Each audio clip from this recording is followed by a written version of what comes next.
And welcome back, everybody, to another episode of MLB DFS Quick Hits, your Wednesday, May 4th edition.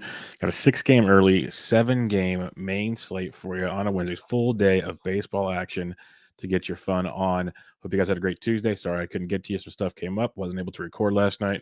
So we are back and back with you, doing the whole cha-cha. 6-game early, 7-game late. Again, if you have questions, I'm on Twitter at BDentric, or join us in the Free Fantasy DJs Discord. Lots of great conversations going on there, helping people get those green screens rolling. Also, if you'd like some season-long fantasy baseball, go check out Benched with Bubba. Tuesday night, recording another episode of Bubba and the Bat Flip, going over the weekend fab and much, much more.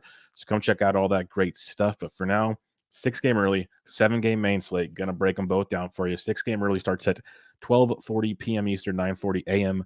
Eastern time. You got D-backs Marlins, total of 7.5. Braves at the Mets is a total of 7. Cardinals Royals 7.5. Mariners Astros 7.5. Rays A's 7. Rangers Phillies a total of 8, but that is not on this one, so we're good. Just those 6 games on this slate. We're talking about pitching. You got Verlander at 10-1 against the Seattle Mariners. Verlander's been outstanding this year. 2 of his 3 starts been really, really good, but more importantly, 8 or more Ks or 7 or more Ks in 3 or 4 starts, going 6 or more innings of late, got up to 91 pitches. He's ready to rock and roll. He already faced Seattle once this year, got you a 35.6 point performance. It's a Seattle Mariners team that heading into Tuesday, striking out nearly 22% of the time versus right-handed pitching. So Verlander on a small slate is a very, very, very good play. You can go to McGill, the side goat, at 9,700 if you want.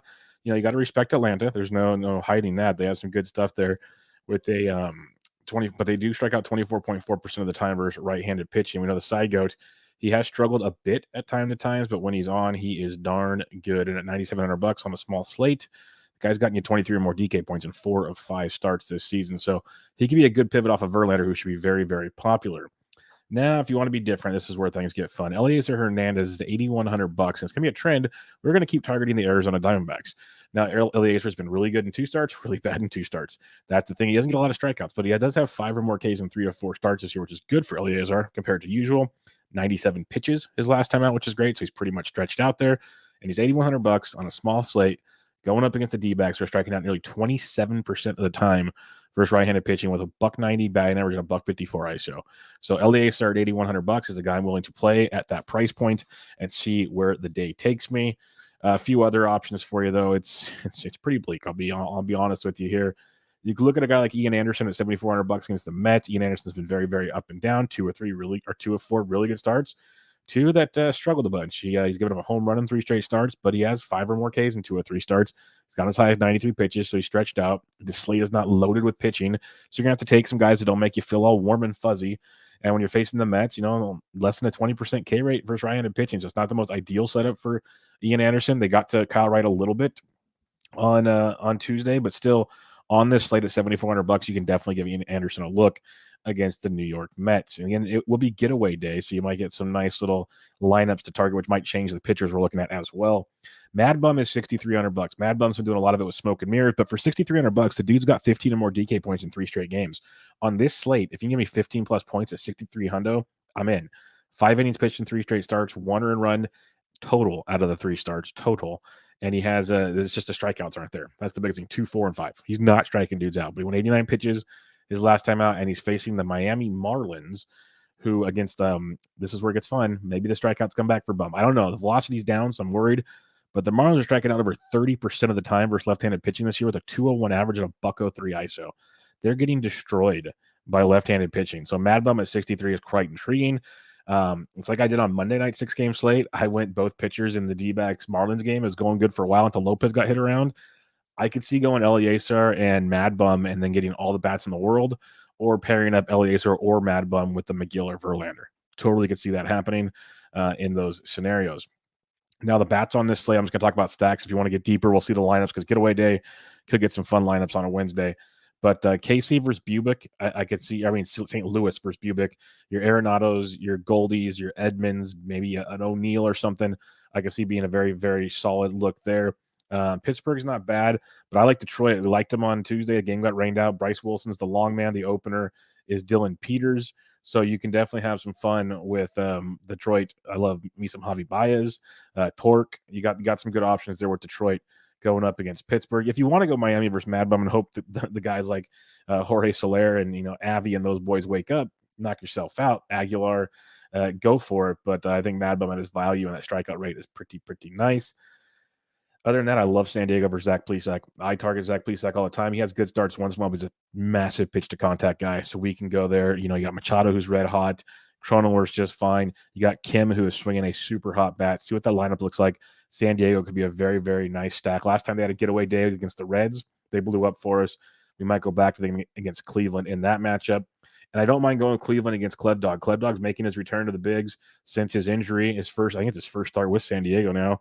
And he's returning in his old stomping grounds in Cleveland. So I don't know how long he's going to go, the whole setup, how he's doing. So Cleveland is a good look as well with J-Ram and, you got Andres Jimenez swinging it well. You always got Straw. Maybe Franwell somehow decides to wake up. But you got options there in Cleveland. So I think that's a fun look as well. So I think stacking up that San Diego-Cleveland game is where I'd be looking. Plus, give me some Detroit bats. Don't mind some St. Louis bats on this 6-game slate. But let's get on the 7-game slate. This is what everybody cares about, starting at 7:05 p.m. Eastern, 4:05 p.m. Pacific time on your West Coast world. We have the Twins at the Orioles, 7.5. Yankees, Jays, 8. Reds, Brew Crew, 7.5. White Sox, Cubs waiting on the weather. Nats, Rockies, 10.5 in Coors Field. And we just don't have totals in a couple other games. I believe it's Giants, Dodgers, because that game is going on as I am recording. And New York and Toronto waiting on the totals there as well. But let's talk pitchers on this 7-game slate for you. Nasty Nestor Cortez, 99 hundo versus the Toronto Blue Jays, the highest priced pitcher. And I love Nestor. I love him. We've used him when he's been a discount. Not sure I'm going 99 hundo versus Toronto. Now, if you want to be super contrarian on the slate, I 100% back using Nestor Cortez because he's got the strikeout upside against a Toronto team striking out 23% of the time versus left-handed pitching. 233 average, 135 ISO. There's just a lot of trouble that can happen with Nestor. He's got his hiccups from time to time. If he's not striking dudes out, it's going to get nasty. He's run really pure. I love Nestor Cortez, but he has run really, really pure to get to this point this season. I'd rather go Giolito at $9,500 versus the Chicago Cubs. He went 6 innings, 307 Ks his last time. He's got 6 or more Ks in all 3 of his starts this year. That last start out was his return from the IL, and he threw 99 pitches. I think Gio's just fine. And now you get a Chicago Cubs team that you can absolutely deal against, striking out 24% of the time versus righties, 253 average, which is better than expected, but only a 117 ISO. So they're not doing a ton with it. And then the weather might be in your favor because it's Wrigley Field. So Giolito at $9,500, I think has a higher ceiling, or at least a safer floor, I should say, than Nestor Cortez, with equally, if not a better ceiling as well in that matchup against the Chicago Cubs. So love me some Gio in that one. Freddie Peralta, I feel like a broken record here. Last start, he was 7,700. You guys know how I felt about that. You guys got that. He's $8,900 against Cincinnati, and I still feel very close to the same way. Threw 92 pitches, struck out 7. He's got 6 or more Ks in 3 or 4 starts. I told you guys the last time the swinging strike rate's fine. There's a lot of things just haven't gone in his favor. The BABIP's been ridiculous. He should be doing so much better. We saw a 6 shutout his last time out with no walks, 7 Ks. He was outstanding. Will he be that good? Who knows? But what we do know is he's facing Cincinnati with a 24% K rate versus righties, a 202 average, and a 123 ISO. And that K rate is going to go up as they struck out 12 times versus Brandon Woodruff in 5 2/3 innings on Tuesday night. So I'll go back to Freddie Peralta. He's going to have bad starts because when he starts walking guys and he's trying to work, he developed the third pitch last year. If it's not working, then he's back to a fastball change guy, and that could be an issue. But when he's on, he should be the highest guy. Him and Gio should be the highest guys on this slate. So Freddie at $8,900 against Cincinnati. It's the same way I felt about him last time. Same way I felt about Woodruff on Tuesday. Give me some Freddie. In a perfect world, Gio and Freddie is a really good 1-2 punch. A couple cheaper guys down here. If you want to go back to Dylan Bundy at 83, you can. I'm not in love with it. We saw kind of what you should expect more from Dylan Bundy. Give his first 2 home runs of the year, 6 runs in 6 innings. Struck out 7 though against Tampa Bay, which is promising. But he was filthy prior to that. It's a big pitch mix thing, and if his curveball isn't working, he's going to be in a ton of trouble. And we discussed this on the last week's Bubba in the Bloom, the Thursday night episode of Bench with Bubba. Bundy's he's on this chart of, do we trust him or not? And we were telling you the bad starts are probably coming because of what took place his last time out. Will he have good starts? Yes, heck yeah. And he's got a Baltimore team he's facing that strikes out almost 25% of the time versus right-handed pitching with a 218 average and a 108 ISO. You can pick on that. You can pick on that in a big way. At the flip side, and Baltimore's playing like a pitcher's ballpark, which is good too. Flip side, I like the idea of stacking Baltimore in this game. So we'll have to keep an eye on that. But on this slate where the pitching is not great, Bundy at 83 at least is in the conversation. Let's put it that way. A couple others, though, it's rough. Do you want to go Gomber and Coors versus Washington? Not so sure about that one. One I don't mind is going back to Kyle Braddish, who made his debut, 6 innings, 2 earned, only 2 Ks last time out. He threw 81 pitches at 4K, got us almost 10 points. That was cool. He's at the 55 now. I think he's still worth a flyer because he had massive strikeout stuff in the minors, good ground ball ratio in the minors. And I think he was just kind of getting squeezed, also the adrenaline of your first career start. Maybe he's just a great minor league pitcher. It's not going to transition to the bigs. We'll see. But, for 5,500 against the Twins, who strike out 25% of the time versus righties with a 232 average, 139 ISO, you have upside there at 5,500 in a big way compared to these other pitchers. Like, I'm not going Vlad Gutierrez. I'm not going Corbin and Coors. Kikuchi's dust. Like, I'm not doing those. Your other options, Kyle Hendricks against the White Sox, if you really want to go there, not feeling it. So Braddish at 55 is kind of where we're at. And so that's why I think like the Gio, you can go Cortez in a tournament if you want, like I said, but I prefer Gio at 95. Love Peralta at 89. In a perfect world, that's my 1-2 punch. All in, all done. That's where we're going. But like I said, you can use Cortez. Bundy's at least a part of the conversation because the pitching really does stink on this slate. But then Braddish is fun. Like if you want to stack up Coors and you still want to get a Gio or a Peralta, Braddish fits the mold. Let's put it that way. Now, there's tons of stacks on this slate, and we'll get to them, but let's go position by position. Like always, for every main slate, we break down on Quick Hits. And if you guys are loving the show, if you guys give a rate and review on iTunes, I truly would appreciate it. It helps out a ton. If you guys like to watch the show, because I see some of you guys are watching it right now, give the old subscribe and the thumbs up. That helps me out as well. Keeps this thing free and keeps us rolling. So please, if you can do that for just a couple seconds, it would mean a ton. The bats on this 7-game slate. Catcher's position for you here. Elias Diaz and Coors against Corbin at 47. He's worth pretty much every penny there. If you want to pay up, I'm all for it. I like Elias Diaz, period, in Coors almost no matter what. But facing Corbin at 47, I'm in. I can definitely get there. But if you do want to save some cash, Kaibu Ruiz at 41 versus Gomber in Coors still is not a bad look. Other than that, though, like Omar Narvaez at 37 is probably one of your better values because Gutierrez is not great. He'll have like one good start every 5 starts. So maybe it's this time. I hope not.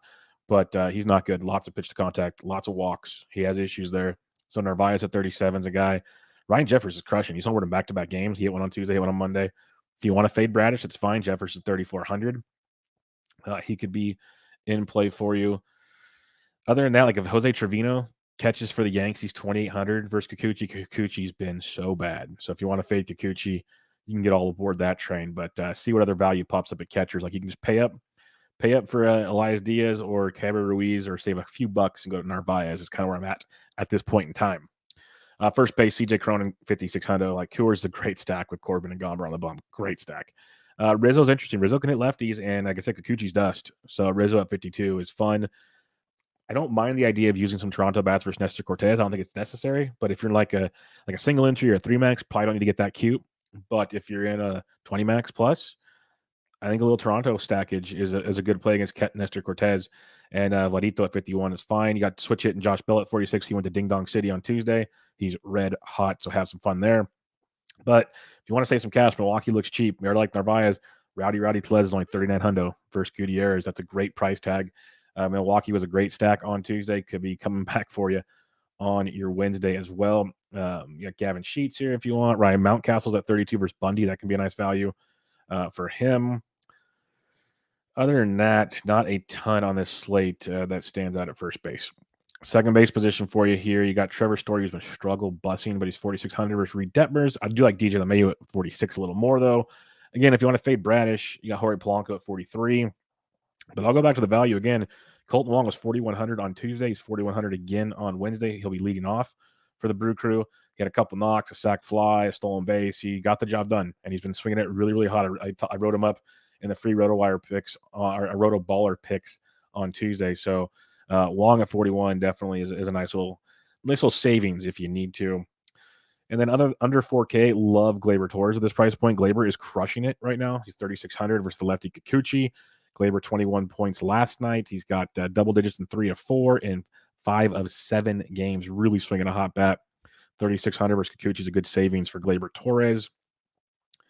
Other than that, though, I don't think you need to go too much cheaper. Garrett Hampson's in Coors, but he's like 2,600, so it's kind of interesting versus Corbin. I'll be honest, but I'm not in love with it. Third base position, you can go Devers. He went to Ding Dong City on Tuesday. But this is a position you can probably save on. You got like McMahon versus a lefty at 44 if you need to. But Josh Donaldson at 43 had an RBI double on Tuesday going up against Kikuchi. Yankees are a great stack and not crazy overpriced. Like, Stanton and Judge will be pricey, but, 4,300 here, 4,600 there for the Yankees. Not too bad. So good price points there. Luis Urias is back for the Brew Crew. He's 3,700. A little bit of Brewers savings for that game. And then Maikel Franco at 3K versus Gomber.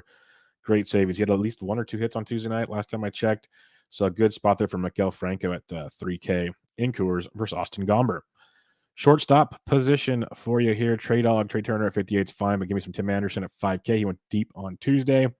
But in reality, save a little bit for Bo Bichette. Another double-digit 0.9 on Tuesday. He's really ranking up, and he's only 4,700. So you get a bit of a savings there. Willie Adames went ding-dong city on Tuesday. He's 4,600.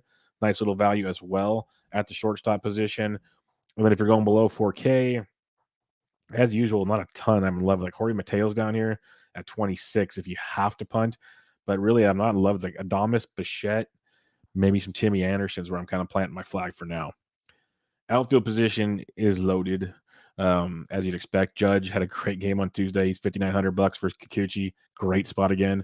You got Connor Joe in Coors versus Corbin at 57. Yeah. Buxton's just fine at 53. So really good looks there. You got Grichuk at 51. Soto's up to 5K. Soto went deep on Tuesday. Play him in Coors. I don't care. He gets lefties just fine. 5K for Soto is a great price tag in Coors Field.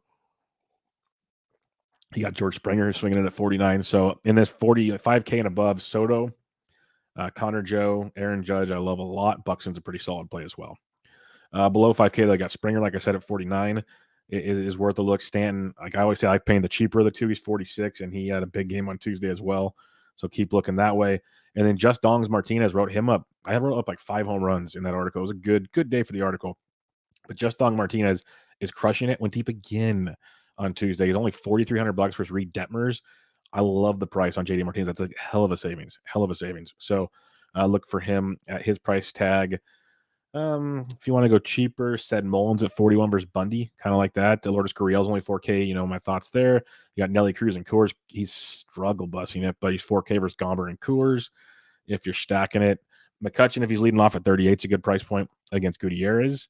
That really looks pretty darn good, actually. Hunter Renfroe's at 37, part of a stack potentially. Like Max Kepler's only 35. If you're fading Braddish, that is a very solid price point for you.